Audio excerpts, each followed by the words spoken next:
সম্মানিত মুসল্লিবৃন্দ, আজকের জুমার খুতবার বিষয় আপনারা অবগত হয়েছেন ইতিমধ্যে।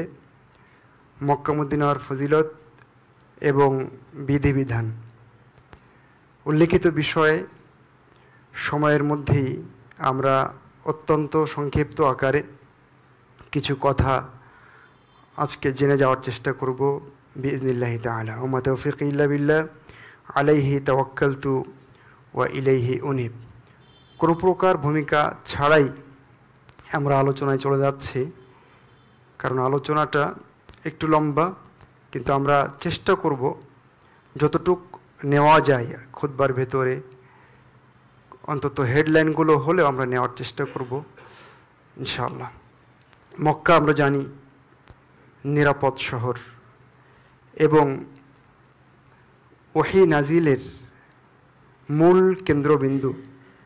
এখানেই আমাদের প্রিয় রসুল মুহাম্মদ সাল্লাল্লাহু আলাইহি সাল্লাম জন্মগ্রহণ করেছিলেন, এখানেই বেড়ে উঠেছিলেন। এখানকার মাটিতেই তার শৈশব, কৈশোর এবং নবুয়ত প্রাপ্তির আগ পর্যন্ত এবং পরবর্তী আরও 13 বছর এই নগরীতেই রাসূলুল্লাহ সাল্লাল্লাহু আলাইহি সাল্লাম কাটিয়েছিলেন। মক্কা এমন একটি নগরী যেখানে সর্বপ্রাচীন গৃহটি মহান রব্বুল আলামিন নির্মাণ করেছিলেন।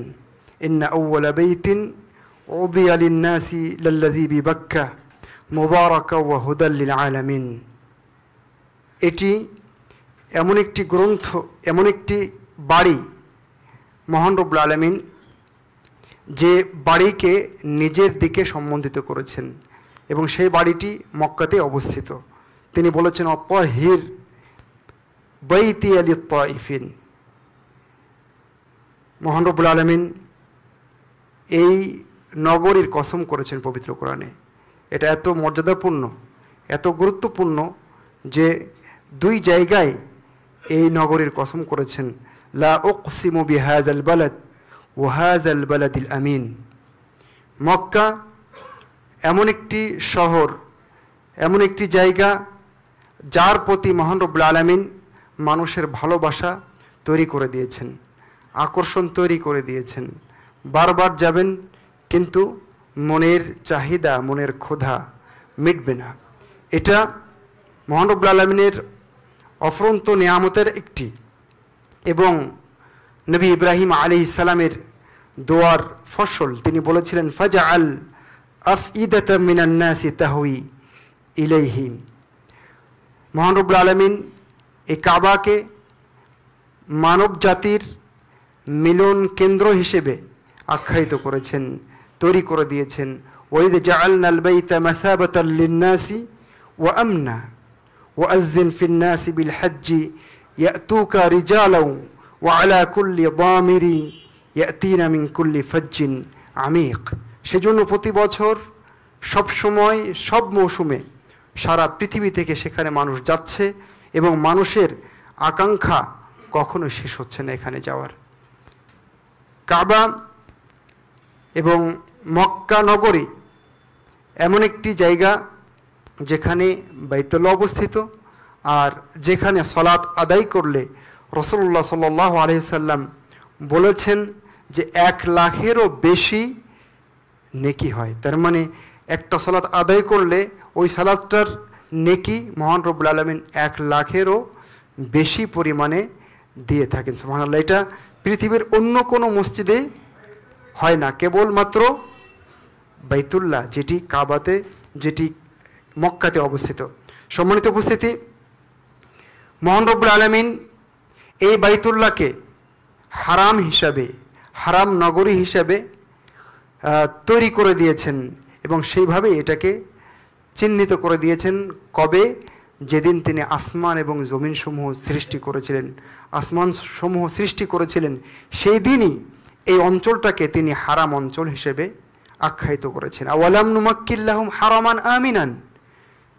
হাদিসে রাসূলুল্লাহ সাল্লাল্লাহু আলাইহি সাল্লাম বলেছেন ইন্নাল্লাহ হারামা মাক্কা ইয়াওমা খালাকাস সামাওয়াতি ওয়াল আরদ। যেদিন মহান রব্বুল আলামিন আসমান সমূহ এবং জমিন সৃষ্টি করেছেন, সেই দিনই এই অঞ্চলকে হারাম অঞ্চল হিসেবে চিহ্নিত করে দিয়েছেন। সেই কারণে এখানকার কোনো শিকারকে ধরা যায় না, শিকারযোগ্য কোনো প্রাণীকে মারা যায় না, তাড়ানো যায় না। সেই জন্য আপনারা অনেক কবুতর দেখতে পান, নির্দ্বিধায় ঘুরে বেড়ায়, কারণ কেউ তাদেরকে ধরতে পারে না, ধরার অধিকার কারো নেই। এখানকার কোনো গাছ কাটা যায় না, এখানকার লতাগুল্ম, ঘাস ইত্যাদি যেগুলো ন্যাচারালি হয় এগুলোতে হাত দেওয়া যায় না। এখানকার হারানো জিনিসের আলাদা বিধিবিধান আছে, শেষের দিকে আমি কথা বলার চেষ্টা করব। এখানে সহসাই কোনো জিনিস ওঠানো যায় না। এই জন্য এই এলাকাকে হারাম এলাকা বলা হয়, কারণ কিছু কাজ যেটা ওই এরিয়ার বাইরে যাবেন করতে পারবেন, কিন্তু ভিতরে ঢুকবেন করতে পারবেন না। সেজন্য মক্কার এই বিশেষ বৈশিষ্ট্য একদম আসমান জমিন মহান রব্বুল আলামিন যখন সৃষ্টি করছেন তখন থেকেই। সুবহানাল্লাহ।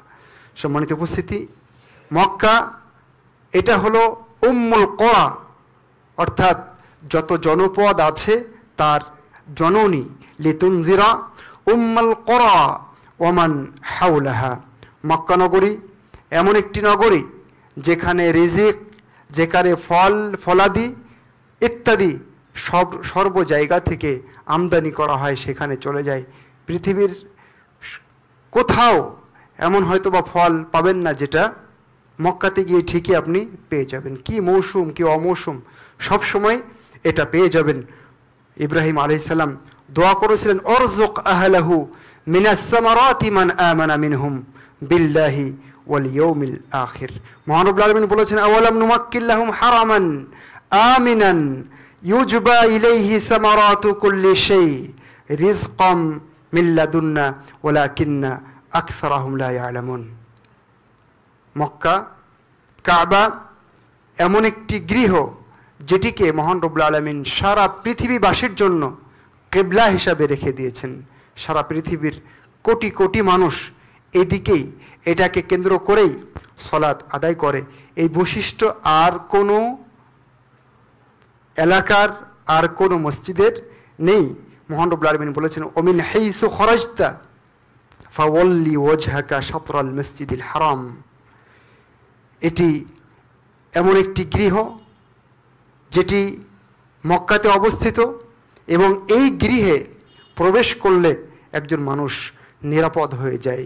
মহান রব্বুল আলামিন বলেছেন, ওমান দাখালাহু কানা আমিনা। মহান রব্বুল আলামিন অন্য জায়গায় বলেছেন, আওয়ালাম ইয়ারাউ আন্না জাআলনা হারামান আমিনা ওয়া ইয়াতাখাত্তাফুন নাসু মিন হাওলিহিম। এখানে যারা আসে নিরাপদে থাকে, অথচ চারিপাশে মানুষের লুটতরাজ, তারপর ছিনতাই, এগুলোর ঘটনা ঘটে, কিন্তু এখানে যারা আসে তারা ঠিকই নিরাপদে দিন কাটাতে পারে।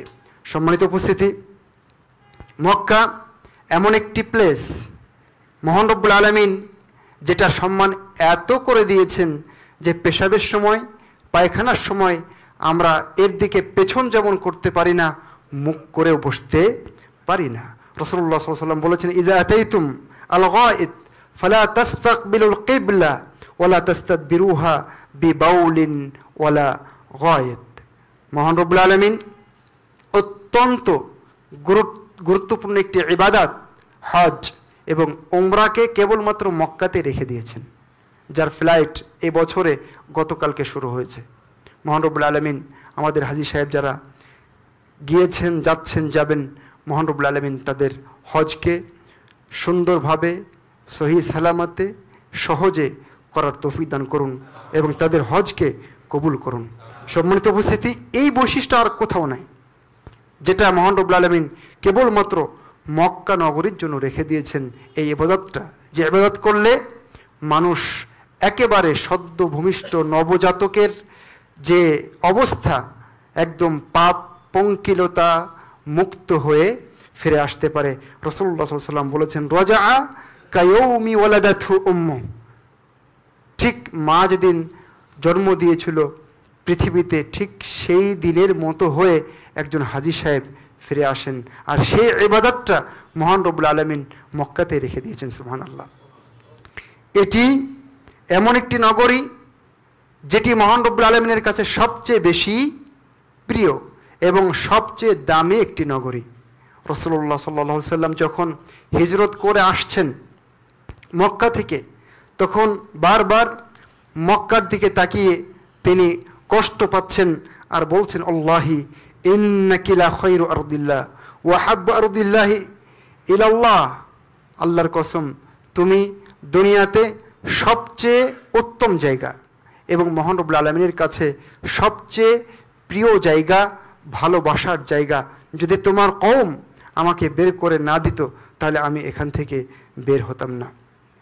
এই নগরীতে, এই বাড়িতেই মহান রব্বুল আলামিন একটি পাথর রেখে দিয়েছেন, যাকে আমরা হাজারে আসওয়াদ বা কালো পাথর বলি। এই পাথরটি জান্নাত থেকে এসেছে এবং এটা একসময় দুধের মতো সাদা ছিল, যেটা বনি আদমের পাপের কারণে ধীরে ধীরে কালো হয়ে গেছে। এই পাথর যদি কেউ চুমু খেতে পারে, স্পর্শ করতে পারে সত্যিকার অর্থে, তাহলে রাসূলুল্লাহ সাল্লাল্লাহু আলাইহি ওয়াসাল্লাম বলেছেন, ইয়াশহাদু লিমান ইসতালামাহু বিহাক, তাহলে এই পাথর কাল কিয়ামতের ময়দানে সেই ব্যক্তির পক্ষে, সেই হাজির পক্ষে, সেই উমরা পালনকারীর পক্ষে সাক্ষী হবে। সম্মানিত উপস্থিতি, কাবাতে একটা কোণা আছে, ঠিক হাজারে আসওয়াদ যে কোণাতে রাখা আছে তার আগের কোণায়, এটাকে বলা হয় রুকনে ইয়ামানি। এই রুকনে ইয়ামানি যদি কেউ স্পর্শ করার সুযোগ লাভ করে তাহলে রাসূলুল্লাহ সাল্লাল্লাহু আলাইহি ওয়াসাল্লাম বলেছেন, ইহুত্তুল খতায়া হাত্তা, তাহলে পাপগুলোকে একদম ঝরিয়ে দেয়, ঠিক গাছের পাতা যেভাবে ঝরে পড়ে। সম্মানিত উপস্থিতি, মহান রব্বুল আলামিন এই নগরীতে একটা বিশেষ পানির ব্যবস্থা রেখেছেন, তার নাম জমজম পানি। যে পানি এই ভূপৃষ্ঠের উপরে সর্বোৎকৃষ্ট পানি, এবং যারা গবেষক আছেন তাদের গবেষণায় এই পানির কত গুণ যে ধরা পড়েছে। রাসূলুল্লাহ সাল্লাল্লাহু আলাইহি ওয়াসাল্লাম এই পানিকে বলেছেন, ইন্নাহা মুবারাকা, এটি বরকতময় পানি, এবং ইন্নাহা তুআমু তুমিন, এই পানির ভিতরে মহান রব্বুল আলামিন খাদ্যের উপাদান রেখে দিয়েছেন। সাধারণ পানি তো পানি, কিন্তু ওর ভিতরে খাদ্যের উপাদান নাও থাকতে পারে, কিন্তু জমজম পানি তার ভিতরে খাদ্যের উপাদান আছে। সে কারণে যদি একজন মানুষ কোনো কিছু না খায়, শুধু জমজমের পানি পান করে, তাও অনেক দিন বেঁচে থাকতে পারে। সুবহানাল্লাহ। রাসূলুল্লাহ সাল্লাল্লাহু আলাইহি ওয়াসাল্লাম বলেছেন, ও শিফা ও সুকমিন, এই পানির ভিতরে আরোগ্য লাভের উপাদানও মহান রব্বুল আলামিন রেখে দিয়েছেন। সেই জন্য যে যে নিয়তে পান করবে, যদি সত্যিকার অর্থে নিয়ত খালেস হয়, তাহলে সেই নিয়ত মহান রব্বুল আলামিন পূরণ করতে পারেন।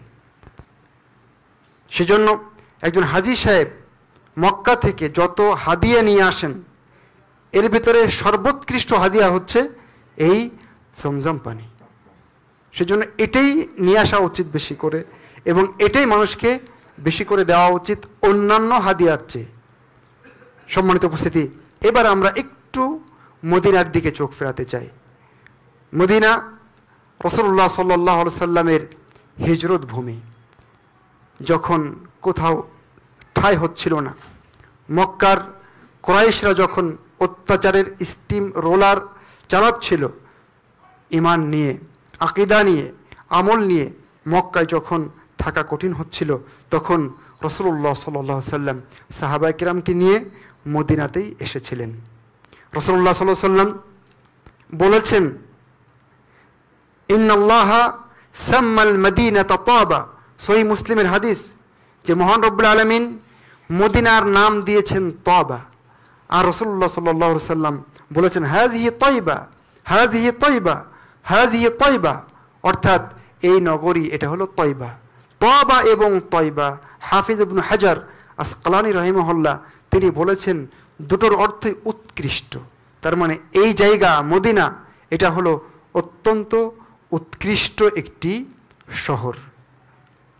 পবিত্র কোরআনে এই নগরের নাম হচ্ছে আদ-দার। দার মানে যেখানে একজন মানুষ স্থিতিশীলতা খুঁজে পায়, প্রশান্তি খুঁজে পায়, মদিনাকে আদ-দার হিসাবে মহান রব্বুল আলামিন পবিত্র কোরআনে আখ্যায়িত করেছেন।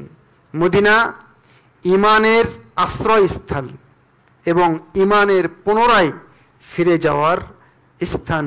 ইন্নাল ঈমান ইন্নাল ঈমান লা ইয়ারজু ইলাল মাদিনাতি কামা তারজুল হাইয়াতু ইলা জুহরিহা, যেমন সাপ লেজ গুটিয়ে গর্তে ঢুকে যায়, ঈমান একটা সময় মদিনাতেই ফিরে আসবে। সম্মানিত উপস্থিতি, সেই কারণে মদিনাতে যখন রাসূলুল্লাহ সাল্লাল্লাহু আলাইহি সাল্লাম এসেছিলেন তখন আল্লাহর কাছে দোয়া করেছিলেন যেন মদিনা তার কাছে এবং সাহাবায়ে কেরামের কাছে বেশি প্রিয় হয়ে যায়, এমনকি মক্কার চেয়েও। তিনি বলেছেন, আল্লাহুম্মা হাব্বিব ইলাইনাল মদিনা কা হুব্বিনা মক্কাতা আও আশাদ। হে আল্লাহ, আপনি আমাদের কাছে এই মদিনাকে অনেক বেশি প্রিয় করে দিন, ঠিক মক্কার মতো অথবা তার চেয়ে বেশি।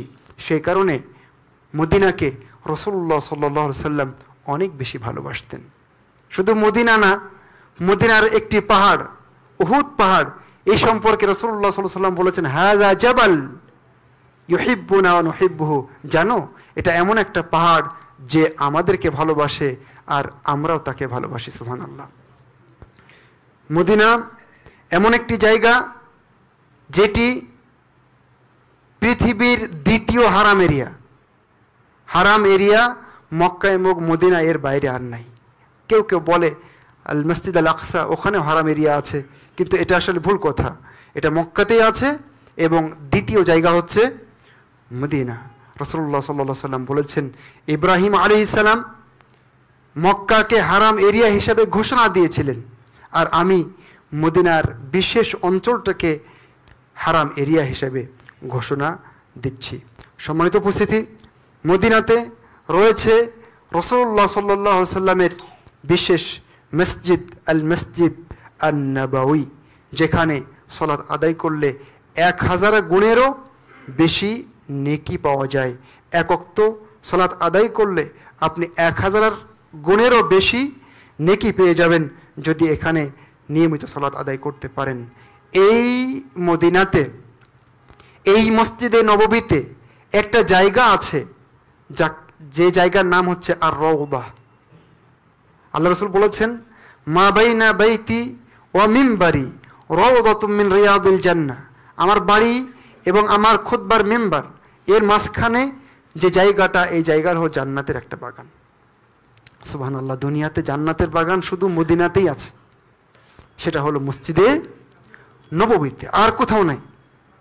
যদিও আমাদের দেশে একটু ভুল, নামেও ভুল, বাকিউল গারকাত কবরস্থান, এখন হাজিরা যাবেন হাজার হাজার হাজি, এবার এবছরও বোধহয় 85,000-এর উপরে হাজি যাবেন। আমরা থাকতেও দেখেছি বেশিরভাগ মানুষের ভিতরে ভুল কনসেপ্ট আছে নামের ক্ষেত্রেও। বলবে ওই যে যেটাকে আল্লাহ রাসূল রওদা বললেন ওটাকে বলবে রিয়াদুল জান্নাহ, আর আল্লাহ রসুলের যেটা কবর ওটাকে বলবে রওদা শরীফ। অথচ রওদা শরীফ কোনটা? রওদা শরীফ হচ্ছে এইটা যেটাকে আল্লাহ রসুল বলেন তার বাড়ি এবং তার মেম্বারের মাঝখানে আছে, যেখানে গিয়ে সালাত আদায় সহ অন্যান্য ইবাদত করার বিশেষ ফজিলত হতে পারে। কথা বুঝতে পেরেছেন? আবার বাকিউল গারকাত, ওটার নাম দিয়েছে জান্নাতুল বাকি। এভাবে অনেক কিছু ভুল কনসেপ্ট আমরা অতি আবেগে করে ফেলেছি, যেগুলো থেকে আমাদের ফিরে আসা উচিত, শুধরানো উচিত। যাই হোক, আল্লাহ রসুল বললেন এই জায়গা থেকে এই জায়গা এটা হলো জান্নাতের একটি বাগান। এর ব্যাখ্যায় ইমাম নববী রাহিমাহুল্লাহ বলেছেন, এর ব্যাখ্যা দুইটা হতে পারে। একটা হচ্ছে এই, যে ব্যক্তি এখানে আমল করবে এই আমলটা তাকে জান্নাতে নিয়ে যাবে, সেই জন্য এই জায়গাকে বলা হয়েছে জান্নাতের বাগিচা। এর আরেকটা ব্যাখ্যায় তিনি বলেছেন, আন্না যালিকাল মাওদি বিআইনিহি ইউনকালু ইলাল জান্নাহ, এই জায়গাটাই জান্নাতে স্থানান্তরিত করা হবে। সুবহানাল্লাহ। সম্মানিত উপস্থিতি, মদিনাতে রয়েছে মসজিদে কুবা, আউয়ালু মসজিদ উসসিসা আলা তাকওয়া। সর্বপ্রথম যে মসজিদ মদিনাতে আসার পরে রাসূলুল্লাহ সাল্লাল্লাহু আলাইহি সাল্লাম নির্মাণ করেছিলেন। হাজিরা যখন মদিনায় আসবেন তখন এই মসজিদে যাবেন, যারা সেখানে থাকেন তারাও সেখানে যাওয়ার চেষ্টা করবেন।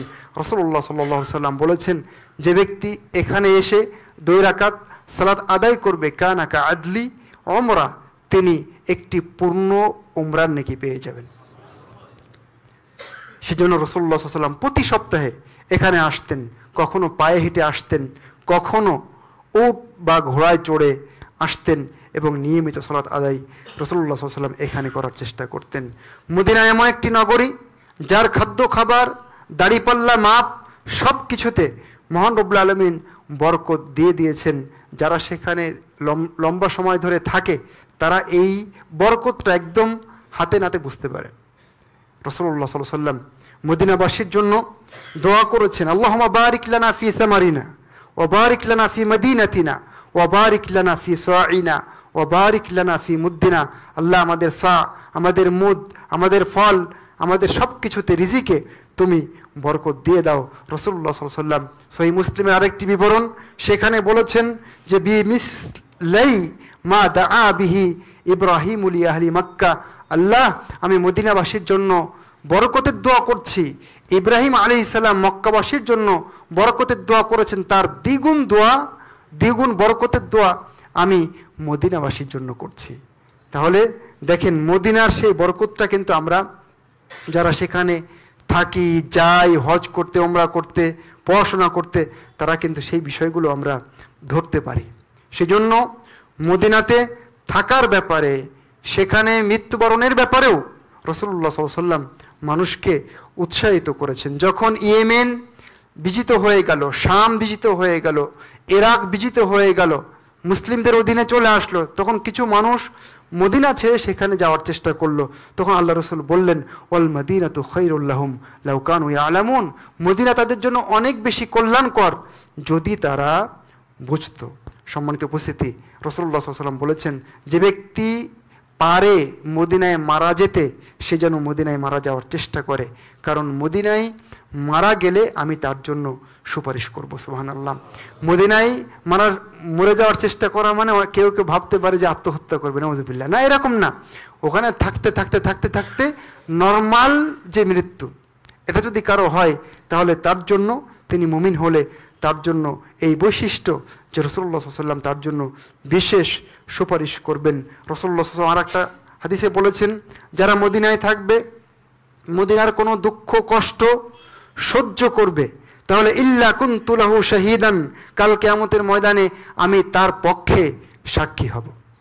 সেজন্য ওমর ইবনুল খাত্তাব রাদিয়াল্লাহু তাআলা আনহু তিনি বলেছিলেন যে, আল্লাহ, তুমি আমাকে তোমার রাসূলের শহরে মৃত্যু দিও এবং শাহাদাতের মৃত্যু দিও।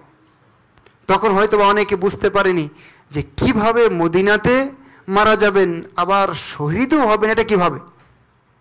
শহীদ হতে গেলে তো জিহাদে যাওয়া লাগবে, বাইরে যাওয়া লাগবে। কিন্তু রাসূলুল্লাহ সাল্লাল্লাহু আলাইহি ওয়াসাল্লামের কি বলে, ওমর ইবনুল খাত্তাব রাদিয়াল্লাহু তাআলা আনহুর এই দোয়া আল্লাহ কবুল করেছিলেন, তাকে মদিনাতেই মৃত্যু দিয়েছিলেন এবং শহীদি মৃত্যু হয়েছিল। সুবহানাল্লাহ। সম্মানিত উপস্থিতি, সেজন্য মদিনা অত্যন্ত ফজিলতপূর্ণ এবং অত্যন্ত গুরুত্বপূর্ণ একটি জায়গা। এটাকে বলা হয়েছে কারিয়া তাকুলুল কোরা, এমন একটা জনপদ যা অন্যান্য সব জনপদকে খেয়ে ফেলবে। তার মানে মদিনা থেকে বিজয় অভিযান পরিচালিত হবে, সারা পৃথিবীতে ইসলাম ছড়িয়ে যাবে এবং মুসলিমদের অধীনে ভূখণ্ড বিজিত হবে, এবং সেটাই কিন্তু হয়েছে। সম্মানিত উপস্থিতি, মদিনা এমন একটি জায়গা যেখানে প্লেগ কখনো ঢুকবে না, যেখানে দাজ্জাল কখনো প্রবেশ করতে পারবে না। রাসূলুল্লাহ সাল্লাল্লাহু আলাইহি ওয়াসাল্লাম বলেছেন যে মদিনার প্রবেশদ্বারে ফেরেশতা মণ্ডলী রয়েছেন, ইয়াহরাসুনাহা, তারা সেটা পাহারা দিচ্ছেন, সেখানে কখনো দাজ্জাল, কখনো প্লেগ প্রবেশ করতে পারবে না। মদিনা এমন একটি জায়গা যেখানে খারাপ মানুষ শেষ সময় পর্যন্ত থাকতে পারবে না। রাসূলুল্লাহ সাল্লাল্লাহু আলাইহি ওয়াসাল্লাম বলেছেন, আল মাদিনাতু কালকির তানফি খাবাসাহা ওয়া ইয়ানসাউ তাইয়িবুহা। মদিনা এমন একটা শহর, ঠিক যেমন কামারের হাপড় গরম করে লোহা দিয়ে পিটিয়ে খারাপ জিনিস মরিচা বের করে দেয় না, ঠিক মদিনা এরকম খারাপ মানুষগুলোকে বের করে দেবে। এবং এখানকার আবহাওয়া অত্যন্ত উৎকৃষ্ট মানের। রাসূলুল্লাহ সাল্লাল্লাহু আলাইহি ওয়াসাল্লাম একটি হাদিসে বলেছেন যে যারা মদিনাবাসীর কোনো ক্ষতি করতে চাইবে, আখাফাহুল্লাহ, তাদেরকে ভয় দেখাবে, মহান রব্বুল আলামিন তাদেরকেও ঠিকই ভয়ের ভিতরে ফেলবেন। এবং মদিনাবাসীর ব্যাপারে রাসূলুল্লাহ সাল্লাল্লাহু আলাইহি ওয়াসাল্লাম বলেছেন, যে ব্যক্তি মদিনাবাসীর ভেতরে ভীতি সঞ্চার করার চেষ্টা করবে, তার জন্য তার উপরে আল্লাহর পক্ষ থেকে, ফেরেশতা মণ্ডলীর পক্ষ থেকে এবং সকল মানুষের পক্ষ থেকে অভিশাপ বর্ষিত হবে। রাসূলুল্লাহ সাল্লাল্লাহু আলাইহি ওয়াসাল্লাম আরেকটা হাদিসে বলেছেন, মান আরাদা আহলাল মাদিনা বিসুইন আযাবাহুল্লাহু কামা ইয়াযুবুল মিলহু ফিল মা। যে ব্যক্তি মদিনাবাসীকে কোনো ক্ষতি করতে চাইবে, মহান রব্বুল আলামিন তাকে একদম গলিয়ে দিবেন, ঠিক যেভাবে লবণ পানিতে গলে যায়। সুবহানাল্লাহ। সম্মানিত উপস্থিতি, মক্কা এবং মদিনার ফজিলত আসলে একটা খুতবায় বলাই সম্ভব নয়। এই ব্যাপারে বড় বড় বই পুস্তক রচিত হয়েছে। আমি শুধুমাত্র ছিটে ফোটা কয়েকটা বলার চেষ্টা করলাম। খুতবার পরবর্তী অংশে ইনশাআল্লাহ কিছু বিধিবিধান নিয়ে কথা বলবো মক্কা এবং মদিনার। আকুলু কওলি হাযা ওয়া আস্তাগফিরুল্লাহ লি ওয়া লাকুম ওয়া লিসাইরিল মুসলিমিন।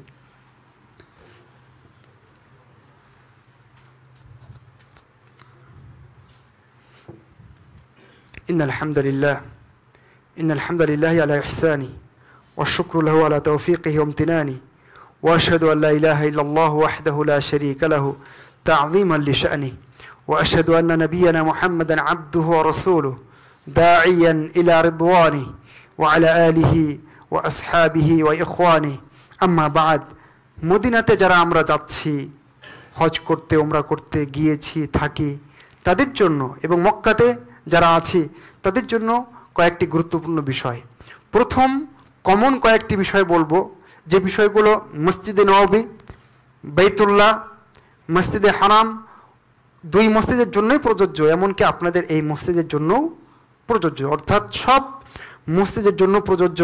তার একটা হলো, যখন কোনো হাজি, কোনো উমরা পালনকারী মসজিদে নববীতে যাবেন, কাবায় যাবেন, তখন সুন্দর পোশাক পরে যাওয়ার চেষ্টা করবেন, সুঘ্রাণ ব্যবহার করে যাওয়ার চেষ্টা করবেন। তবে মা বোনরা অবশ্যই সৌন্দর্য বর্ধন করবেন না, তারা অবশ্যই সুঘ্রাণ ব্যবহার করে যাবেন না। যারা হজ করতে যাচ্ছেন, উমরায় যাচ্ছেন, তারা মা বোনদেরকে বলবো যে তারা একেবারে খুবই স্বাভাবিক পোশাক পরবেন, যার প্রতি কোনো পুরুষের, কোনো যুবকের দৃষ্টি আকর্ষণ হবে না, এরকম পোশাক পরবেন। আর পুরুষ মানুষ আপনারা সৌন্দর্য বর্ধন করে ভালো জামা পরে সুন্দরভাবে যাওয়ার চেষ্টা করবেন। যখন হোটেল থেকে হারামে, দুই হারাম মসজিদে নবী হোক, কাবা হোক, যেখানে হোক আপনি যখন যাবেন, তখন খুব ধীরস্থতার সাথে যাবেন, খুব ধীরে ধীরে যাওয়ার চেষ্টা করবেন, সময় নিয়ে বের হবেন। যখন এই দুই মসজিদে আসবেন, তখন একটা দোয়া যদি মুখস্থ থাকে তো ভালো, যদি না থাকে তাহলে লিখে নেওয়ার চেষ্টা করবেন। একটা দোয়া আছে, আল্লাহুম্মা জাআল ফি কলবি নূরান ওয়া ফি লিসানি নূরান। এই দোয়াটা শেষ পর্যন্ত আমি বলছি না সময়ের কারণে। আপনারা এই দোয়াটা, যারা হজে যাচ্ছেন তারা তো একটা মাত্র কয়েকদিনের জন্য যাচ্ছেন, এখানকার যত কল্যাণ সব নেওয়ার চেষ্টা করতে হবে, এখানে ভালো কাজগুলো প্র্যাকটিসেরও চেষ্টা করতে হবে। সেজন্য এই দোয়াটা যাদের কান পর্যন্ত আমার আওয়াজ যাচ্ছে, চেষ্টা করবেন এই দোয়াটা সংগ্রহ করে যখন মসজিদে যাবেন তখন এই দোয়াটা পড়তে পড়তে যাবেন। খুব গুটি গুটি পায়ে সুন্দরভাবে মসজিদে যাওয়ার চেষ্টা করবেন। এর অনেক ফজিলত আছে, আমি কিন্তু দলিলের দিকে যাচ্ছি না যেহেতু আমাদের হাতে সময় কম। এরপরে যখন হারামাইন শরীফাইন, মসজিদে হারাম এবং মসজিদে নববীতে যাবেন, তখন ঠিক এখানে যেমন ডান পা দিয়ে ঢুকেছেন, সেখানেও ডান পা দিয়ে, আগে ডান পা দিয়ে ঢোকার চেষ্টা করবেন। ঢোকার সময় অবশ্যই মসজিদে প্রবেশের যে দোয়া সেটা পড়েই ঢোকার চেষ্টা করবেন। মসজিদে হারাম এবং মসজিদ নববী যেন কোনোভাবেই আমার দ্বারা ময়লা না হয় সেরকম ব্যবস্থা নেবেন। কোনো কিছু সেখানে ফেলার চেষ্টা করবেন না, কাউকে কষ্ট দেওয়ার চেষ্টা করবেন না, দুর্গন্ধ নিয়ে সেখানে যাওয়ার চেষ্টা করবেন না। মসজিদে হারাম এবং মসজিদে নববীতে গিয়ে তাহিয়াতুল মসজিদ পড়বেন যদি তওয়াফ না করেন। আর যদি তওয়াফ করেন তাহলে আপনার জন্য আলাদা কোনো তাহিয়াতুল মসজিদ নাই, তাহলে সেই অবস্থায় আপনি সরাসরি তওয়াফ শুরু করে দিবেন। এরপরে চেষ্টা করবেন এখানে বিশেষ করে যে সমস্ত মা এবং বোন মাসিক স্রাবগ্রস্ত হয়ে গেছেন, যাওয়ার পরে হোক যখনই হোক, তখন চেষ্টা করবেন এই কয়টা দিন মসজিদের মূল জায়গা এড়িয়ে চলার জন্য চেষ্টা করবেন। সেখানে গিয়ে অবস্থান করবেন না। তবে যদি জরুরি কোনো কারণে অতিক্রম করতে হয় এপাশ থেকে ওপাশ, সেটা করা যাবে। ওয়ালা জুনুবান ইল্লা আবিরি সাবিলিন হাত্তা তাগতাসিলু, রাসূলুল্লাহ সাল্লাল্লাহু আলাইহি ওয়াসাল্লাম বলেছেন ওয়া ইয়াতাজিলুল হাইয়্যু আল মুসাল্লা। এরপরে চেষ্টা করবেন এই দুই মসজিদে বিশেষভাবে এবং সব মসজিদে শোরগোল করবেন না, উচ্চ কণ্ঠে কথা বলার চেষ্টা করবেন না, সম্পূর্ণ নীরবতা বজায় রেখে চলার চেষ্টা করবেন। যখন সালাত শেষ করে বের হবেন তখন বাম পা আগে বাইরে ফেলবেন এবং এইভাবে বের হবেন। বের হওয়ার সময় যে দোয়া আছে সেই দোয়াটা পড়ার চেষ্টা করবেন, আল্লাহুম্মা ইন্নী আসআলুকা মিন ফাদলিকা। আর ঢোকার সময় আল্লাহুম্মা আফতাহলি আবওয়াবা রাহমাতিকা। এর আরও দোয়ার লম্বা অংশ আছে, আমি সেই দিকে যাওয়ার চেষ্টা করছি না। এরপরে মসজিদে নববীতে এবং কাবাতে বিশেষ করে একটা কাজ করবেন না, এখানেও করবেন না, কোথাও করবেন না, কাউকে তার জায়গা থেকে উঠিয়ে দেবেন না। এটা রাসূলুল্লাহ সাল্লাল্লাহু আলাইহি ওয়াসাল্লামের নিষেধ আছে, যে যেখানে বসছেন তাকে সেখানে বসতে দিবেন। কেউ যদি কোনো জরুরি কারণে বাইরে যায়, ধরেন পেশাব করতে, উযু করতে গিয়েছে, আবার উনি দ্রুত সময়ের ভিতরে ফিরে আসলে ওই জায়গার অধিকার কিন্তু তারই, সুতরাং তাকে বসার পরিবেশ তৈরি করে দিতে হবে। সম্মানিত উপস্থিতি, এগুলো ছিল কিছু কমন বিধিবিধান। এখন মক্কার কিছু স্পেশাল বিধিবিধান নিয়ে কথা বলি, খুব সংক্ষিপ্ত করে বলার চেষ্টা করছি। তার প্রথমটা হচ্ছে, যারা হজে গিয়েছেন, যাচ্ছেন, যাবেন, উমরায় গিয়েছেন, যাচ্ছেন, যাবেন, তারা অবশ্যই চেষ্টা করবেন শরিয়াতের বাইরে কোনো কিছু সেখানে করবেন না। এটা খুবই গুরুত্বপূর্ণ। কোনো প্রকার বিদআত, কোনো প্রকার নব আবিষ্কার, কোনো প্রকার মন গড়া আমল ইবাদত সেখানে করার চেষ্টা করবেন না। কোরআন এবং হাদিসে যা আছে ঠিক অথেন্টিক বিষয়গুলো, নির্ভরযোগ্য বিষয়গুলো সেখানে করার চেষ্টা করবেন। এত কষ্ট করে হজ করবেন, এত খরচ করে আপনি সেখানে গিয়েছেন, তাহলে আপনার এই হজ এবং উমরা যেন বিদাতের মধ্যে, কুফরের মধ্যে, শিরকের মধ্যে পরিচালিত না হয়, সেটা অবশ্যই খেয়াল করবেন। আমার মনে হয় মক্কাতে এবং মদিনাতে এটা সবচেয়ে বেশি গুরুত্বপূর্ণ বিষয়। মক্কাতে অনেকে আবেগ আপ্লুত হয়ে পিলার ধরে নেয়, খুঁটি ধরে নেয়, কাবার গিলাফ ধরে কান্নাকাটি শুরু করে, সেখানে বুক মুখ লাগিয়ে চুমু খাওয়া শুরু করে, সেখানে এইভাবে হাত স্পর্শ করে বরকত লাভের চেষ্টা করে। নির্ধারিত যে জায়গায় স্পর্শ করা যায় সেই জায়গা ছাড়া আর কোথাও স্পর্শ করবেন না, বরকতের আশা করবেন না। শরিয়াতের বাইরে আমরা যেতে পারবো না। আপনি দেখবেন অনেক মানুষ রুকনি ইয়ামানি এখানে চুমু খাওয়া শুরু করেছে, অথচ রুকনি ইয়ামানিতে চুমু খাওয়ার কোনো সিস্টেম নেই। এখানে শুধু স্পর্শ করতে হবে, যদি পারেন, না পারলে কোনো সমস্যা নেই, চলে যান, অতিক্রম করে চলে যান। অথচ এখানে কাউকে দেখবেন যে চুমু খাচ্ছে। অনেকে দেখবেন যে দল বেঁধে তওয়াফ করছে, ওই দল বিচ্ছিন্ন হবে না এবং এতে অনেক মানুষের কষ্ট হয়। আবার কিছু মানুষকে দেখবেন যে প্রত্যেক কি বলে চক্করে, প্রত্যেক তওয়াফে আলাদা করে জিকির এবং দোয়া বানিয়ে নিয়েছে, আছে না? প্রত্যেক পাকে পাকে কি আলাদা আলাদা দোয়া। এই সমস্ত বিদআত থেকে আমাদেরকে সতর্ক থাকতে হবে। অর্থাৎ যা কিছু সাব্যস্ত আছে আপনি কেবলমাত্র তাই করবেন। তওয়াফের সময় আপনি যে কোনো দোয়া করতে পারেন, কোরআন তেলাওয়াত করতে পারেন, আপনার যা যা দোয়া মুখস্থ আছে সেগুলো আপনি করতে পারেন। এমনকি আপনি বাংলা ভাষাতে মহান রব্বুল আলামিনের কাছে নিজের মনের অভিব্যক্তি সব কিছু ব্যক্ত করতে পারেন। তবে বিশেষভাবে রুকনি ইয়ামানি এবং হাজরে আসওয়াদ এই জায়গায় যখন আপনি আসবেন, রুকনি ইয়ামানিতে যখন আসলেন, ক্রস করেছেন, ঠিক এই সময় রব্বানা আতিনা ফিদ দুনিয়া হাসানা ওয়া ফিল আখিরাতি হাসানা ওয়া কিনা আযাবান নার, এই দোয়াটা এই জায়গাতে বেশি বেশি করে পড়ার চেষ্টা করবেন। কিন্তু বিশেষ কোনো দোয়া বানিয়ে নেওয়া এগুলো শরিয়াত সমর্থন করে না। এরপরে যখন আপনি বাইতুল্লাহতে যাবেন তখন চেষ্টা করবেন, বানু সাইবা একটা দরজা আছে যেটাকে বাবুল মালা বলে, অর্থাৎ যে সাইডে মালা কবরস্থান আছে, আরও বলি যে সাইডে মাকামে ইব্রাহিম আছে, এই দিকটা দিয়ে সর্বপ্রথম যখন কাবাতে ঢোকার চেষ্টা করবেন তখন এই সাইড দিয়ে ঢোকার চেষ্টা করবেন, কারণ রাসূলুল্লাহ সাল্লাল্লাহু আলাইহি ওয়াসাল্লাম এই দিক দিয়েই ঢুকেছিলেন।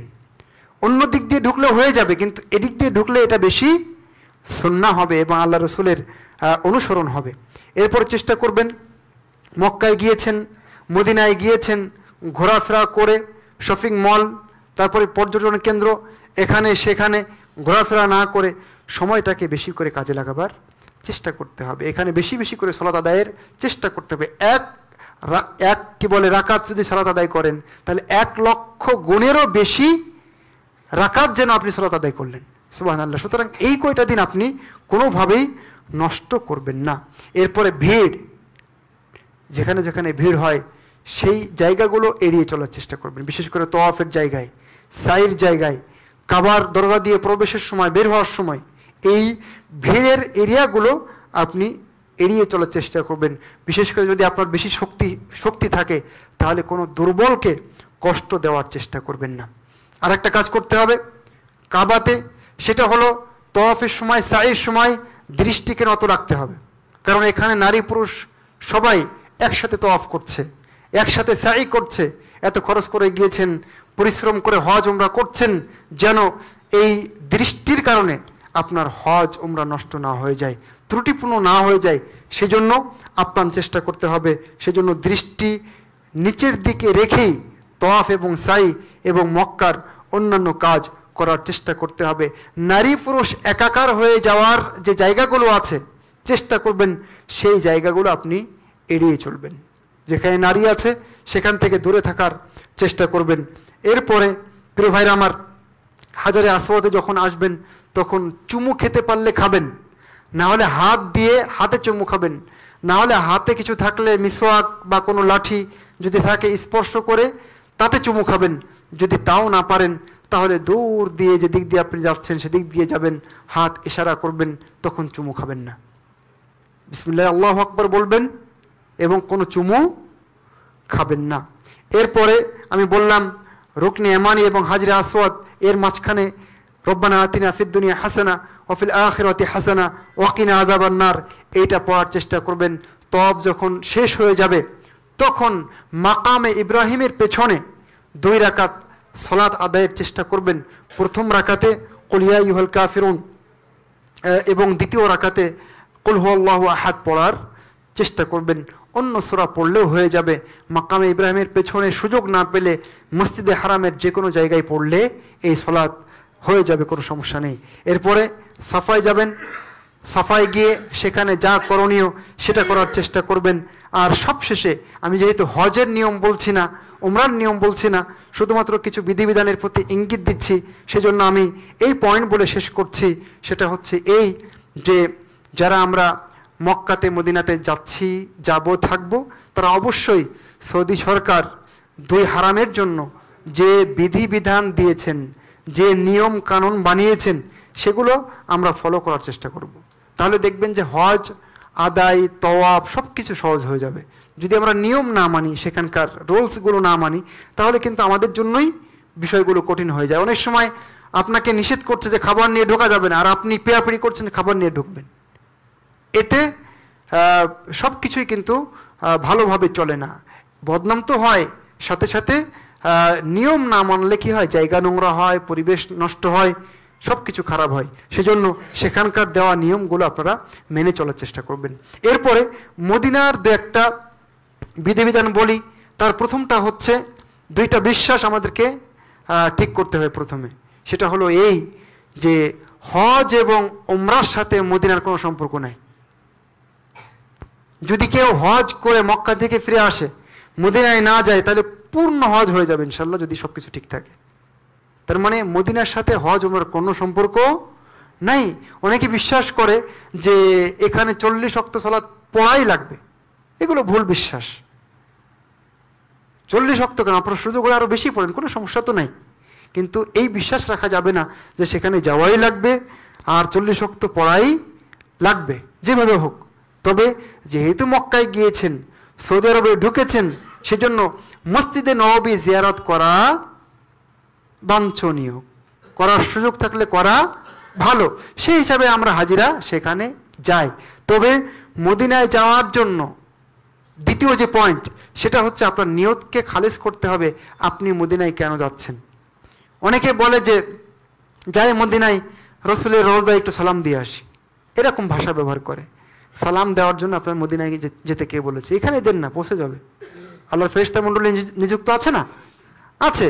তাহলে আপনাকে কোন নিয়তে যেতে হবে? আপনার নিয়ত হবে আপনি যাচ্ছেন মসজিদে নববীতে সালাত আদায়ের জন্য। এইটাই নিয়ত করতে হবে। এইটাই হলো পরিষ্কার নিয়ত। লা তুসাদ্দুর রিহাল ইল্লা ইলা সালাসাতি মাসাজিদ। বুঝতে পেরেছেন?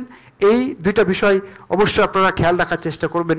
মসজিদে নববীতে গিয়ে যখন সালাত আদায় করবেন, তাহিয়াতুল মসজিদ, এরপরে আল্লাহ রসুল সাল্লাল্লাহু আলাইহি ওয়াসাল্লামের কবর জিয়ারত করতে যাবেন। আল্লাহ রসুলের কবর বরাবর দাঁড়িয়ে সালাম দিবেন, আসসালামু আলাইকা ইয়া রাসূলুল্লাহ ওয়া রাহমাতুল্লাহি ওয়া বারাকাতুহু। বাস এতটুকু বললেই হবে। আরও যদি একটু বলতে পারেন কদ বাল্লাগতার রিসালা ইত্যাদি, তাহলে কোনো সমস্যা নেই, বলতে পারেন। আর যদি না বলতে পারেন তাহলে শুধু সালাম দিয়েই চলে যাবেন।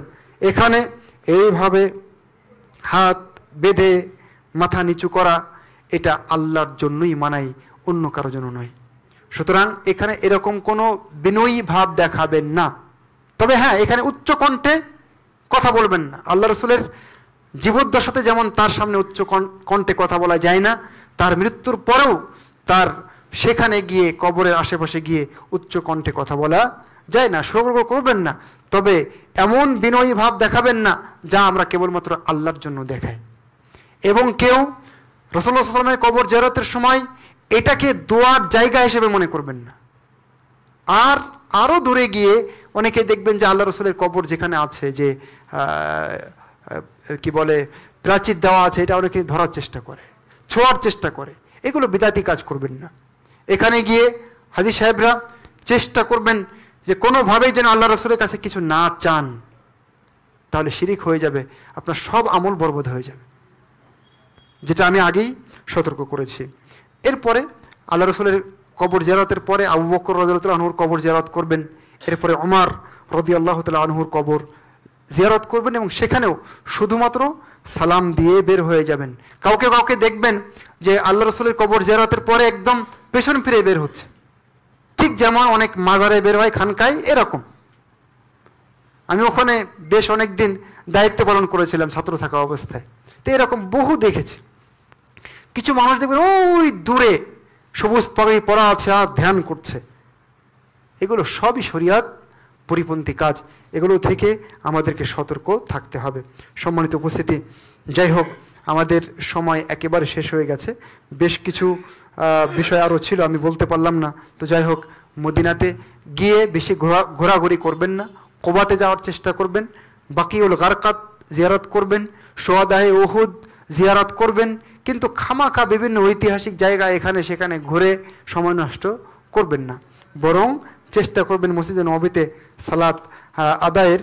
আমরা যারা হাজী সাহেব গিয়েছেন তাদের জন্য আন্তরিকভাবে দোয়া করি, মহান রব্বুল আলামিন তাদের হজকে সুন্দরভাবে সহজভাবে সম্পাদনের তৌফিক দান করুন। এবং মহান রব্বুল আলামিন আমাদের হাজী সাহেব যারা গিয়েছেন এবং সারা বিশ্ব থেকে যারা হাজী সাহেব আসছেন, মহান রব্বুল আলামিন তাদের হজকে কবুল এবং মঞ্জুর করুন। আমাদের ভিতরে যারা অসুস্থ রয়েছেন, মহান রব্বুল আলামিন তার নিজ গুণে আমাদের অসুস্থ ব্যক্তিদেরকে সুস্থ করে দিন। আমাদের ভিতরে যারা মারা গিয়েছেন, আমাদের বাপ দাদা আত্মীয় স্বজন, তাদেরকে মহান রব্বুল আলামিন পরকালে সুখে রাখুন, তাদেরকে ক্ষমা করে দিন। সম্মানিত উপস্থিতি, যারা বিপদগ্রস্ত রয়েছেন, মহান রব্বুল আলামিন বিভিন্ন ধরনের বিপদ দিয়ে মানুষকে পরীক্ষা করেন, তাদের এই বিপদ থেকে মহান রব্বুল আলামিন তাদেরকে উদ্ধার করুন। সম্মানিত উপস্থিতি, এই মসজিদ সিদ্দিক কমপ্লেক্স, এখান থেকে দিনের দাওয়াত খুব জোরে সোরে অত্যন্ত ভালো গতিতে এগিয়ে চলেছে। মহান রব্বুল আলামিন এই মসজিদের আরও বেশি উন্নতি দান করুন, এবং এখান থেকে যেন আরও তাওহীদের বাণী, সুন্নাহর বাণী সারা দেশ শুধু নয় বরং দেশের বাইরেও ছড়িয়ে পড়তে পারে, সেই ব্যবস্থা মহান রব্বুল আলামিন করুন। এবং এখানে এই মসজিদের সাথে যারা জড়িত আছেন, অর্থ দিয়ে, অন্যান্য সমর্থন দিয়ে, দোয়া দিয়ে, মহান রব্বুল আলামিন আপনাদেরকে কবুল করুন। সম্মানিত উপস্থিতি, আমাদের হারাম মাস সামনেই, হারাম মাস, এই হারাম মাসে বেশ কিছু বিধিবিধান আছে, আমি সেদিকে যাওয়ার সুযোগ পেলাম না। তো হারাম মাসের বিধিবিধানের উপরে হয়তোবা সামনের জুম্মায় কেউ কথা বলতেও পারেন, তখন ইনশাল্লাহ শুনবেন। তবে আমাদের সামনে জিলহজ মাসের 10 তারিখ আসছে, গুরুত্বপূর্ণ আরাফার দিন আসছে, অনেক গুরুত্বপূর্ণ দিন আসছে। তবে হারাম মাসের ব্যাপারে একটা কথা বলি, অন্য মাসে পাপ করলে যা, হারাম মাসে পাপ করলে কিন্তু তার চাইতে বেশি মারাত্মক। সুতরাং এই মাসের যে সম্মান, এই মাসগুলোর সম্মান আমাদেরকে অবশ্যই অক্ষুণ্ণ রাখার চেষ্টা করতে হবে। সম্মানিত উপস্থিতি, সংক্ষিপ্তভাবে আজকে জুমায় যতটুকু বলার চেষ্টা করেছি, মহান রব্বুল আলামিন ততটুকুতে বরকত দান করুন এবং সেগুলোর উপরে আমাদের আমল করার তৌফিক দান করুন। আমিন সুম্মা আমিন। আকুলু কওলি হাযা ওয়া আস্তাগফিরুল্লাহ লি ওয়া লাকুম ওয়া লিসাইরিল মুসলিমিন। রব্বানা তাকাব্বাল মিন্না ইন্নাকা আনতাস সামিউল আলিম। রব্বানা আতিনা ফিদ দুনিয়া হাসানা ওয়া ফিল আখিরাতি হাসানা ওয়া কিনা আযাবান নার। হাযা ওয়াল্লাহু তাআলা আ'লাম ওয়া আহকাম ওয়া সাল্লাল্লাহু ওয়া সাল্লাম আলা নাবিয়িনা মুহাম্মদ ওয়া আলা আলিহি ওয়া সাহবিহি আজমাইন। কুমু লিস-সালাহ।